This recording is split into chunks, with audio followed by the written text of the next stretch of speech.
धीरे धीरे रे मना, धीरे ही सब कुछ होए, माली सींचे 100 घड़ा, ऋतु आए फल होए। दोस्तों, कबीरदास जी का यह प्रसिद्ध दोहा ये कहना चाहता है कि इंसान को अपने मन में हमेशा धैर्य रखना चाहिए, क्योंकि सब कुछ धीरे धीरे ही होता है। अगर कोई माली एक ही दिन में किसी पौधे को 100 घड़े पानी से भी सींच दे, तब भी फल तो मौसम आने पर ही लगेंगे। इसीलिए जीवन में बड़ी सफलताओं का स्वाद चखने के लिए इंसान के भीतर धैर्य का होना बेहद आवश्यक है। चाहे जॉब में करियर बनाना हो, बिजनेस सेट करना हो या फिर अपने सपनों को पूरा करना हो, सब्र सफलता के सफर में मील के पत्थर का काम करता है। आज की इस भागदौड़ भरी दुनिया में जहां हम 2 मिनट में बन जाने वाली मैगी की तरह सब कुछ जल्दी से हासिल कर लेना चाहते हैं, जिसके चलते सब्र और धैर्य जैसे कॉन्सेप्ट कहीं पीछे छूटते जा रहे हैं। आज की इस वीडियो में हम धैर्य और बड़ी सफलताओं को हासिल करने में धैर्य यानी पेशेंस कितनी महत्वपूर्ण भूमिका निभाता है, इस बारे में विस्तार से जानेंगे एक कहानी के माध्यम से। एक बार एक व्यक्ति एक महात्मा जी के पास जाता है और उनसे कहता है, मुनिवर, मेरे साथ एक बहुत बड़ी समस्या है कि मैं किसी एक लक्ष्य पर लंबे समय तक टिक ही नहीं पाता हूँ। मैं अक्सर उत्साह में आकर अपने लिए कोई एक लक्ष्य निर्धारित कर लेता हूँ और कुछ समय तक उस पर काम भी करता हूँ, लेकिन कुछ समय पश्चात जब मुझे मन चाहे परिणाम नहीं मिलते तो मेरा मन उस काम से उबने लगता है, भटकने लगता है। फिर मैं उस काम को छोड़कर किसी दूसरे काम को अपना लक्ष्य बना लेता हूँ और फिर उस लक्ष्य के साथ भी यही होता है। जब मुझे उसमें भी अपने मन चाहे परिणाम नहीं मिलते तो मैं उसे भी छोड़ देता हूँ और किसी तीसरे काम को अपना लक्ष्य बना लेता हूँ, और सालों से मेरे साथ यही होता आ रहा है। मुझे यह भी पता है कि अपने बार बार लक्ष्य बदलने की आदत की वजह से ही मैं आज तक किसी भी काम में सफल नहीं हो पाया हूँ। लेकिन मैं क्या करूं, बहुत प्रयास करने के बाद भी मैं अपनी इस आदत को छोड़ नहीं पा रहा हूं। मुनिवर, मैं आपके पास बड़ी उम्मीद लेकर आया हूं। कृपया मुझे कोई ऐसा तरीका बताएं जिससे मैं अपनी इस आदत को छोड़कर एक लक्ष्य पर तब तक टिका रह सकूं जब तक मैं उस लक्ष्य को हासिल न कर लूं। महात्मा जी ने उस व्यक्ति की बात पूरे ध्यान से सुनी और फिर कहना शुरू किया, सब्र का फल मीठा होता है। यह प्रसिद्ध मुहावरा तो तुमने सुना ही होगा, जिसका अर्थ है धैर्य के साथ काम करने से परिणाम अच्छे मिलते हैं। लेकिन ये जरूरी तो नहीं कि परिणाम हर बार हमारी उम्मीद के अनुसार और अच्छे ही हों। बहुत बार ऐसा होता है कि हमारी सारी कोशिशों के बावजूद कुछ न कुछ कमी रह जाती है और परिणाम हमारी उम्मीदों को पूरा नहीं करता। ऐसी स्थिति में ज्यादातर लोग अपना धैर्य खो देते हैं, जबकि ऐसे समय में ही इंसान के धैर्य की असली परख होती है। सब्र का टूट जाना अक्सर एक आम बात है, और ये तब होता है जब चीजें उतनी जल्दी नहीं होती जितना हम चाहते हैं। लेकिन यह आदत आम बात तभी तक है जब एक निश्चित समय के लिए हो और इससे होने वाले नुकसान कम हो। बार बार और जल्दी जल्दी अपने धैर्य को खोना हमें शारीरिक और मानसिक रूप से नुकसान पहुंचाता है। साथ ही यह हमारे सामाजिक जीवन को भी बर्बाद कर सकता है, क्योंकि बार बार अपना सब्र खोने से लोगों का हम पर से विश्वास पूरी तरह खत्म हो जाता है। जाहिर सी बात है, ऐसी मानसिकता के साथ तुम अपने लक्ष्य पर केंद्रित कैसे रह पाओगे। और आज के इस भागदौड़ भरी जिंदगी में जहां मन को भटकाने वाली इतनी सारी चीजें हैं, ऐसी स्थिति में लंबे समय तक किसी एक काम पर अपने ध्यान को लगाए रख पाना मुश्किल होता जा रहा है। तो फिर इसका समाधान क्या है? इसका समाधान है मन को शांत रखने का प्रयास और जागरूकता का अभ्यास करना। जागरूकता यानी मन को वर्तमान में स्थिर और केंद्रित रखना। वर्तमान में जो कुछ भी हो रहा है उसमें डूब जाना, खो जाना, लीन हो जाना ही जागरूकता है, ध्यान है। इसमें अतीत या भविष्य से ध्यान हटाकर पूरी तरह वर्तमान में रहना होता है, और तुम जो कुछ भी कर रहे हो उसे पूरी तरह से महसूस करना है। यह एक ऐसा अभ्यास है जिसे नियमित रूप से करने से तुम इसे जिंदगी के हर पहलू में लागू कर सकते हो। जागरूकता और ध्यान का अभ्यास करने के कई गजब के शारीरिक और मानसिक फायदे होते हैं। जैसे इसके नियमित अभ्यास से अच्छी नींद आती है, तनाव कम होता है, इंसान पूरे दिन हल्का और खुश महसूस करता है। साथ ही मन शांत रहता है और एकाग्रता भी बढ़ती है, जिससे लोग अपने काम पर अच्छे से ध्यान दे पाते हैं। ध्यान और जागरूकता का महत्व और इसके फायदों के बारे में जानने के बाद अब अगला प्रश्न उठता है कि जागरूकता का अभ्यास कैसे करना है और कौन सी जरूरी बातों का ध्यान रखना है। तो सबसे पहले तुम्हें एक मजबूत इरादा बनाना चाहिए, और इसके फायदों को ध्यान में रखते हुए तुम्हें यह अच्छे से पता होना चाहिए कि तुम जागरूकता या ध्यान का अभ्यास क्यों करना चाहते हो। जब इसके पीछे कोई मजबूत कारण होगा तभी तुम इस अभ्यास को लंबे समय तक कर पाओगे। जैसे किसी के लिए यह कारण अपना तनाव कम करना हो सकता है, तो कुछ लोगों के लिए अच्छी नींद आना।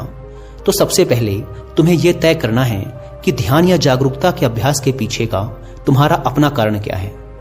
अब जब तुमने तय कर लिया कि तुम्हें अभ्यास क्यों करना है, तो सबसे पहले तुम्हें अपने अतीत और भविष्य के फालतू विचारों को बाहर का रास्ता दिखाना है। तुम्हें यह पता होना चाहिए कि तुम्हारी ऊर्जा अतीत के लिए पश्चाताप या भविष्य की चिंता करने के लिए नहीं है, बल्कि अपने वर्तमान पर ध्यान देकर अपने जीवन को एक नई दिशा देने के लिए है। तुम्हें अपने आज के लक्ष्यों पर ध्यान देकर अपने भविष्य की बागडोर अपने हाथों में लेनी है। अब यहाँ जागरूकता के अभ्यास में दूसरी बात आती है ध्यान देने की, यानी खुद को एकाग्रचित करने की। और इसके कई तरीके हैं। पहला, तुम किसी शांत जगह पर आरामदायक स्थिति में बैठ जाओ और अपनी आती जाती सांसों पर ध्यान दो कि कैसे सांस तुम्हारी नाक से तुम्हारे शरीर के अंदर जा रही है और फिर कैसे बाहर निकल रही है। सारा ध्यान सिर्फ इसी पर लगाना है। दूसरा तरीका है कि तुम शांति से बैठकर अपने मन में चलने वाले विचारों पर ध्यान दे सकते हो। तुम्हें मन में चल रहे विचारों को सिर्फ देखना है, किसी भी विचार को पकड़ना नहीं है। विचार आएंगे और गायब हो जाएंगे, तुम्हें बस देखना है। सड़क के किनारे बैठे उस आदमी की तरह जो वहां से आते जाते राहगीरों को देख रहा है लेकिन किसी को रोक नहीं रहा। या कुछ लोग अपने भगवान या मंत्रों का जाप भी करते हैं। जिसका जहां मन लगे या जिसके लिए जो तरीका काम करे, सभी सही हैं। पर यहां सबसे महत्वपूर्ण बात है ध्यान देने की, एकाग्रचित रहने की, फिर चाहे वो किसी भी तरीके से हो। इसी तरह जागरूकता का अभ्यास करने का एक और जबरदस्त तरीका है, और वो है अभी वर्तमान में तुम्हारे आसपास जो कुछ भी हो रहा है उस पर ध्यान देना। जैसे किसी चीज की आवाज, सुगंध, हवा, या फिर तुम कहीं चल रहे हो तो उसके आसपास की हर एक चीज पर बारीकी से ध्यान दो। ऐसे ही अगर कुछ खा रहे हो तो उसका स्वाद, आकार, रंग, सुगंध, हर एक चीज को देखते और महसूस करते हुए उसे खाना। इस तरह अपनी सारी इंद्रियों की मदद से जागरूकता का अभ्यास बड़े ही शानदार तरीके से किया जा सकता है। इसमें अलग से किसी शांत जगह जाने की जरूरत नहीं, बल्कि जो कुछ भी तुम कर रहे हो बस उसे महसूस करना है।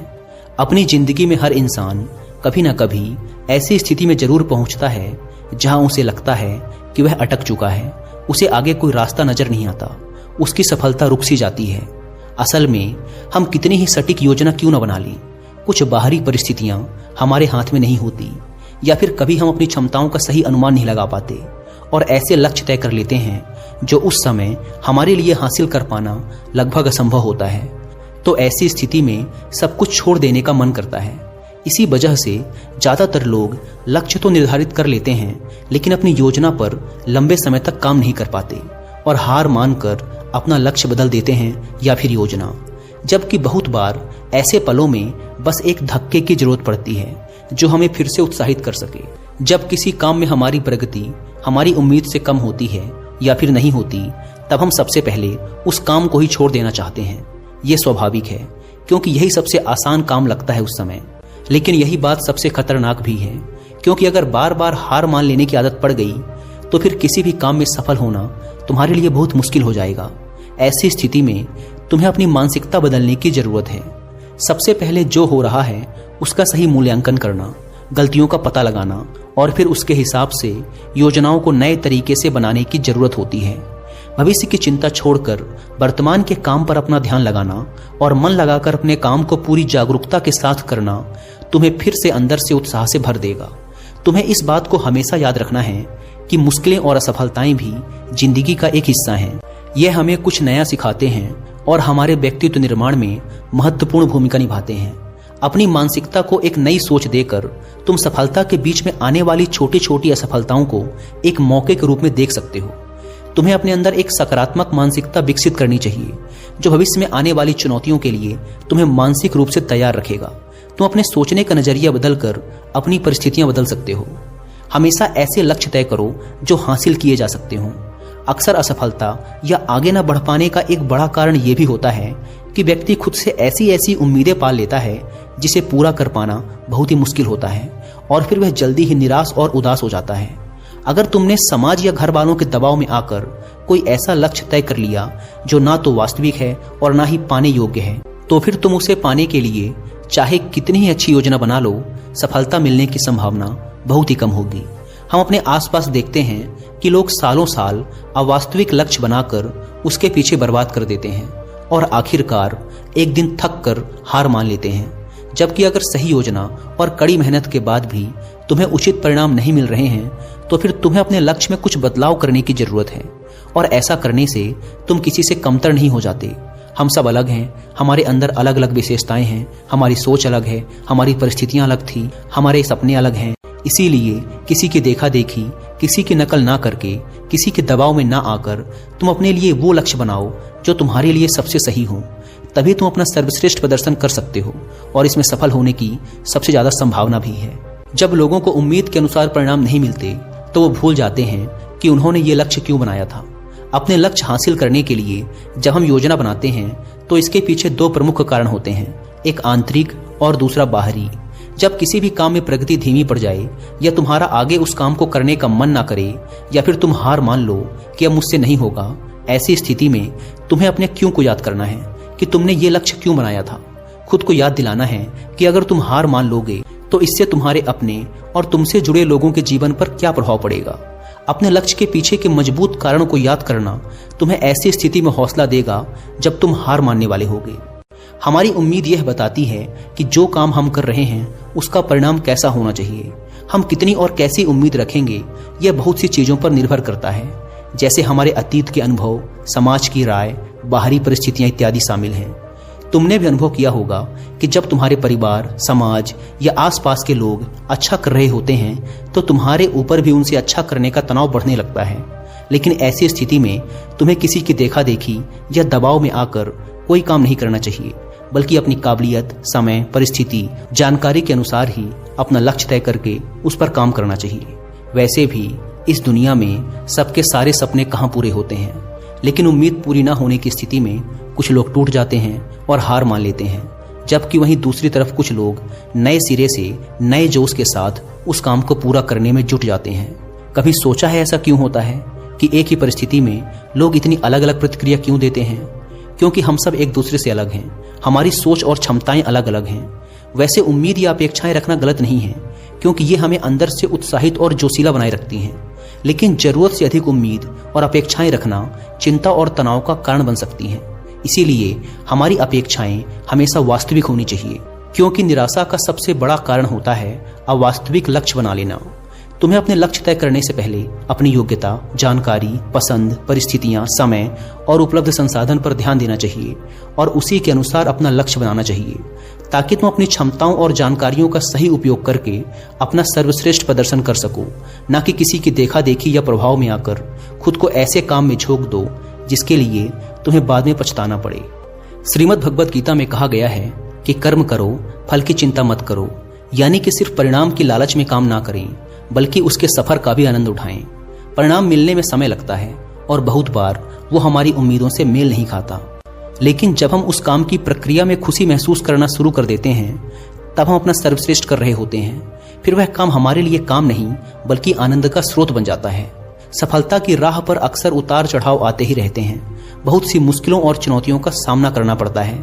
इसी तरह बहुत बार परिणाम तुम्हारी सोच के बिल्कुल विपरीत होगा, लेकिन अगर तुम्हें उस काम को करने में ही आनंद आ रहा है तो तुम उदास और हताश होने से बच जाओगे।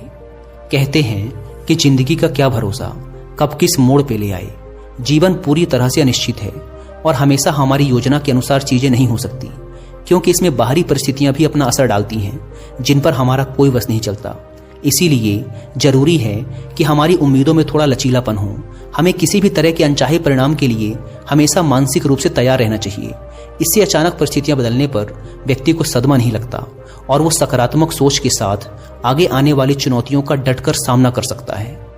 धैर्य टूटने और निराशा में डूबने का अगला सबसे बड़ा कारण है दूसरों से अपनी तुलना करना। क्या चीते की रफ्तार की तुलना हाथी की चाल से करके इन दोनों में से किसी एक को दूसरे से कम समझना सही है?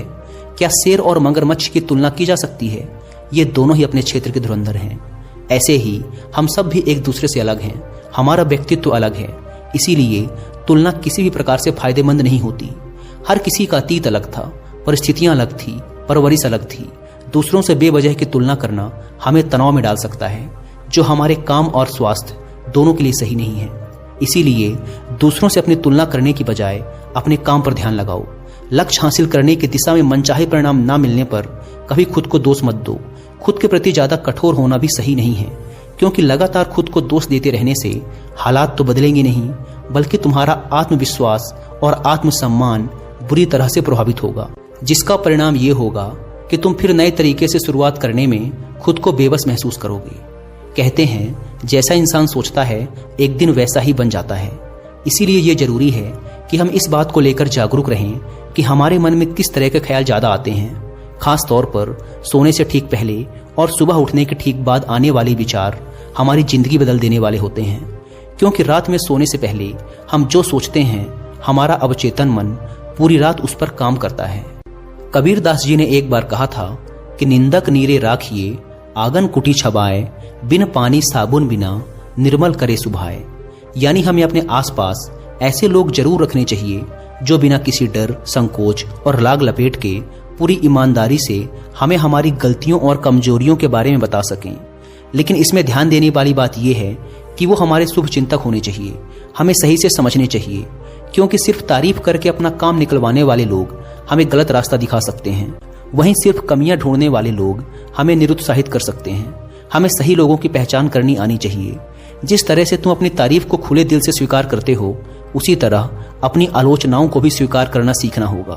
तभी तुम खुद को बेहतर बना पाओगे और अपने लक्ष्य को हासिल कर पाओगे। जीवन में मुश्किलें या चुनौतियां आने पर सबसे पहले वही लोग अपना धैर्य खोते हैं जिनका मन अशांत और बेचैन होता है, यानी जिनके मन और शरीर के बीच का तालमेल ठीक नहीं होता। तो अगर लोग अपने मन और शरीर के बीच ठीक से तालमेल बैठाना सीख लें, यानी खुद को शांत रखना सीख लें, तो वो ज्यादा धैर्य और आत्मविश्वास के साथ आने वाली चुनौतियों का सामना कर सकते हैं। तो अब प्रश्न उठता है कि शरीर और मन के बीच संतुलन कैसे बनाया जाए। तो ऐसा करने के बहुत से तरीके हैं, जैसे हर सुबह ध्यान का अभ्यास करना, गहरी सांसें लेना, जागरूकता का अभ्यास करना, प्रकृति के साथ जुड़ना, योग और प्राणायाम जैसे अभ्यासों को अपने जीवन का हिस्सा बनाना इत्यादि। एक और चीज जो व्यक्ति को ज्यादा धैर्यवान और खुशहाल बनाती है वो है आभार व्यक्त करना।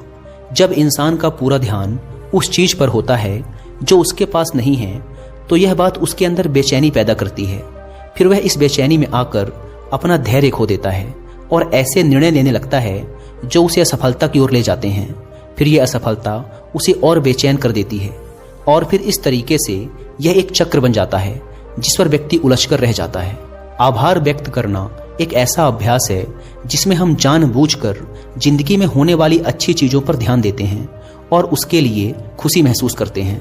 हमें हर दिन थोड़ा समय निकालकर हर उस छोटी से छोटी चीज के लिए भी आभार प्रकट करना चाहिए जिसने हमारे जीवन को खुशहाल, समृद्ध और आसान बनाया है।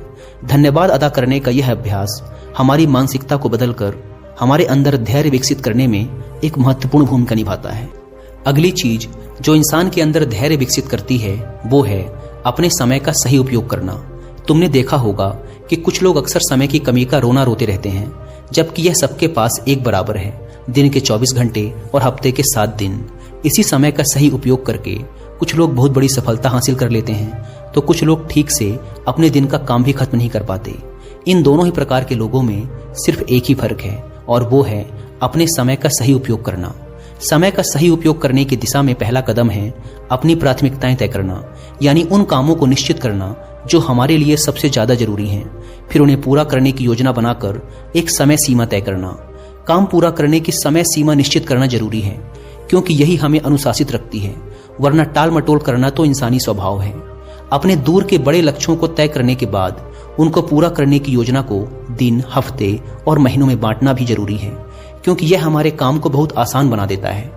जब इंसान के पास अपने काम को पूरा करने की एक अच्छी योजना होती है, तो फिर फालतू के कामों में अपना समय बर्बाद करना भी कम हो जाता है और हम अनुशासित बने रहते हैं। कभी कभी ऐसा होता है कि हमने लक्ष्य भी बना लिया, योजना भी बना ली, दिन, हफ्ते और महीनों में उसे तोड़ भी लिया, लेकिन कभी कोई मेहमान आ गया या फिर किसी दोस्त ने कभी कहीं जाने की बात कर दी, तो हमारी सारी योजना ही खराब हो जाती है। लेकिन अगर ज्यादा जरूरी नहीं है तो फिर ऐसी स्थिति में हमें ना कहना भी आना चाहिए, क्योंकि हर समय हर किसी के लिए उपस्थित रहना हमें हमारे लक्ष्य से भटका देता है। लेकिन ज्यादातर लोगों के लिए ना कह पाना बहुत मुश्किल होता है। कुछ लोग तरह तरह के बहाने बनाते हैं, तो कुछ लोग नजरअंदाज करके बचने की कोशिश करते हैं, लेकिन यह एक सही तरीका नहीं है। हमें अपने काम और स्थिति के बारे में बताते हुए उन्हें मना करने का उचित कारण देना चाहिए। अगर वो लोग सच में हमारे शुभचिंतक या हमें समझने वाले होंगे तो वो हमारे साथ बहस या जबरदस्ती नहीं करेंगे। इस दुनिया में जितनी भी बड़ी हस्तियां हुई हैं, सभी में एक बात समान है कि उन्होंने समय और धैर्य का महत्व समय रहते समझ लिया था। जब हमें कोई दूरगामी लक्ष्य हासिल करने होते हैं तो उसकी सफलता के लिए धैर्य का होना बेहद आवश्यक है। ये बात उन सबने जान ली थी। कुछ लोग धैर्य और सब्र को गलत तरीके से समझते हैं। उन्हें लगता है कि हाथ पर हाथ रखकर इंतजार करना ही धैर्य है, जबकि धैर्य एक सतत चलने वाला कर्म है। धैर्य के साथ लगातार परिश्रम करना भी जरूरी है, तभी हम अपना लक्ष्य हासिल कर सकते हैं। लक्ष्य हासिल करने की दिशा में धैर्य को विकसित करने के लिए कुछ बातों को ध्यान में रखना बेहद जरूरी है। जल्दबाजी में निर्णय लेने पर ज्यादा संभावना है कि हमारा निर्णय गलत दिशा में होगा। इसीलिए कोई भी निर्णय लेने से पहले इसके फायदे और नुकसान पर सोचना और उसके बाद सही से निरीक्षण करके उचित निर्णय लेना ही निर्णय लेने का सही तरीका है। लेकिन इतनी लंबी प्रक्रिया के लिए हमारे अंदर धैर्य होना चाहिए। हमें तुरंत परिणाम हासिल करने के चक्कर में जल्दबाजी नहीं करनी चाहिए, क्योंकि छोटा रास्ता कभी सही नहीं होता। भावनाओं में बहकर निर्णय लेना भी खतरे से खाली नहीं होता।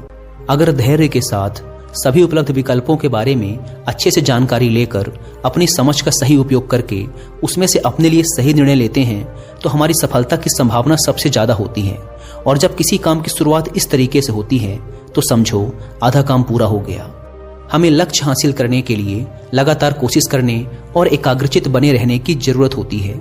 जब हमें तुरंत परिणाम नहीं मिलता तो भटकाव आसान हो जाता है। कुछ लक्ष्य ऐसे होते हैं जिनके लिए कितना ही प्रयास कर लिया जाए, लेकिन उन्हें एक निश्चित समय के बाद ही हासिल किया जा सकता है। लेकिन इतने समय तक लक्ष्य की तरफ केंद्रित रहना आसान काम नहीं। इसके लिए सही योजना, दृढ़ इच्छा शक्ति और धैर्य की जरूरत पड़ती है। धैर्य हमें अनुशासित भी बनाता है और काम के बीच में भटकाव और चिंता से दूर रखता है। तुरंत मिलने वाले परिणाम हमें और जल्दी हासिल करने का लालच देते हैं।